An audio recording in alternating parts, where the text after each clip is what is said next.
তোমার লাইফে হয়তো এই বাইক থাকবে আর আমি থাকবো, কে থাকবে বলো? বাইক। বাইকের মধ্যে কি আছে আমার মধ্যে নাই? তেল। ফাইজলামি করবা না, আমি কিন্তু সিরিয়াস মুন না। তুমি আজকে ফাইনাল ডিসিশন নিবা, তোমার লাইফে এই বাইক থাকবে নাহলে আমি থাকবো। তুমি বলো কে থাকবে? বাইক।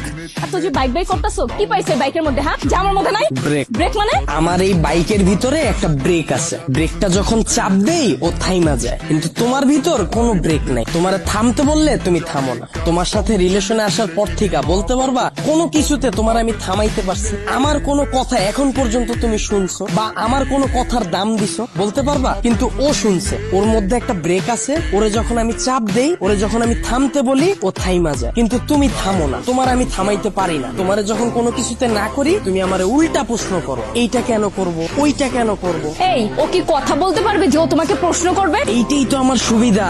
ওরে আমি যেমনে বলি, যেমনে চালাই, ও অমনি চলে। কিন্তু তোমার আমি যেমনে চালাইতে চাই, তুমি অমনে চলো না। ওরে নিয়ে আমার কোনো প্যারা না। তার মানে আমি প্যারা? অবশ্যই প্যারা। তোমারে নিয়ে আমি প্রতি মুহূর্তে আতঙ্কে থাকি। কোন ছেলে তোমার মেসেঞ্জারে নক দিল, কোন ছেলে তোমারে আবার ডিস্টার্ব করলো, কোন ছেলে তোমার প্রোফাইল পিকচারে যে একটা লাভ রিয়েক্ট দিল।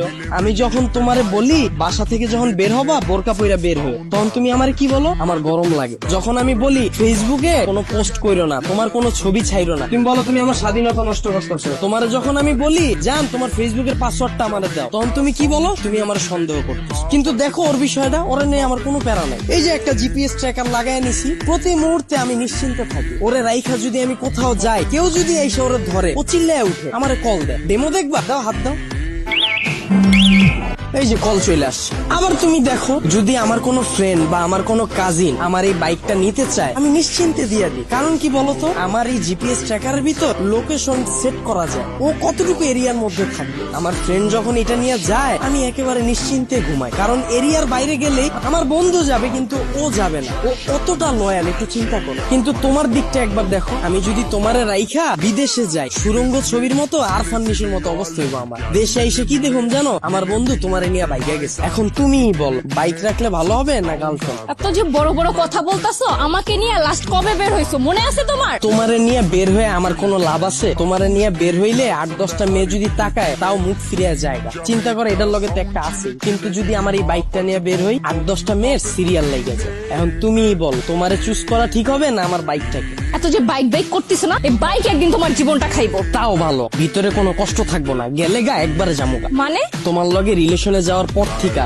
আমার ক্যারিয়ারে সময় না দিয়া, তোমার পিছনে সময় দিয়া, ভার্সিটির টিউশন ফি না দিয়া, তোমার পিছনে খরচ কইরা, দিনের পর দিন তোমারে নিয়ে চিন্তা কইরা, আমার পড়াশোনা গ্যাপ দিয়া, তারপর তোমার মন ভালো করার লাইগা 2 দিন পর পর গিফট দিয়া, 2 দিন পর পর নতুন নতুন রেস্টুরেন্টে নিয়ে যায় খাওয়ায়া, কোনো পোলা তো পারে ডিস্টার্ব করলে ওই পোলার লগে মারামারি কইরা, কোনো মাইয়ার দিকে না তাকায় তোমার প্রতি লয়াল থাইকা, মন দিল দিয়া তোমারে ভালোবাসার পর হঠাৎ করে তুমি একদিন কি কইবা, জান আমার বাসা থেকে তো বিয়ে ঠিক করে ফেলছে, আমার এখন আর কিছু করার নেই। আর আমি তোমাকে কোন মুখে নিয়ে যাব বলো? তুমি তো এখন পর্যন্ত ক্যারিয়ারে কিছুই করতে পারো না, অথচ আমার এই ক্যারিয়ারটা বাসি দিলাম তোমার লেগে, তোমার পিছনে সময় দিয়ে। তারপর তুমি কি করবা জানো? আমার একটা সুন্দর বুঝ দিবা, জান তুমি আমার থেকেও অনেক সুন্দর মেয়ে পাবা, অনেক ভালো মেয়ে পাবা। এই কথা বইলা সুন্দর করে একটা হাঁটা দিবা, আর পিছন থেকে একটা ব্যাকগ্রাউন্ড মিউজিক বাজ। আর আমার অবস্থা কি হইব জানো? সারা জীবন এই ভালোবাসার কষ্ট নিয়ে সালমান খানের মতো জীবন যাপন করো, আর ওদিকে তুমি বড়লোক জামাই নিয়া ফুটফুটে সুন্দর 2টা বাচ্চা নিয়ে ওয়ার্ল্ড ট্যুর দিবা। এখন তুমি আমারে বলো, বাইক ভালো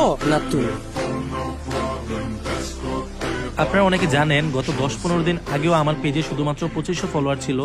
সো আমি কিভাবে শুধুমাত্র নাটক আপলোড দিয়ে 10-15 দিনে প্রায় 60,000 ফলোয়ার করে ফেললাম, এই বিষয়টাই আমি আপনাদের শেখাবো। আপনি নাটক আপলোড দিয়েও কিভাবে ইনকাম করতে পারবেন এবং খুব কম সময়ে আপনার পেজে ফলোয়ার নিতে পারবেন। আমি আপনাদের ভিডিও কলে আলাদাভাবে শেখাবো আপনি কিভাবে নাটকের ভিডিও এডিট করবেন, আপনি কিভাবে নাটকের কালারটা এডিট করবেন যেন সবার কাছে অনেক আকর্ষণীয় হয় দেখতে, আপনি কিভাবে আপনার ভিডিওতে লোগো অ্যাড করবেন, অথবা আপনি কিভাবে আপনার ভিডিওর মিউজিক এডিট করবেন যেন আপনার ভিডিওতে কপিরাইট না আসে।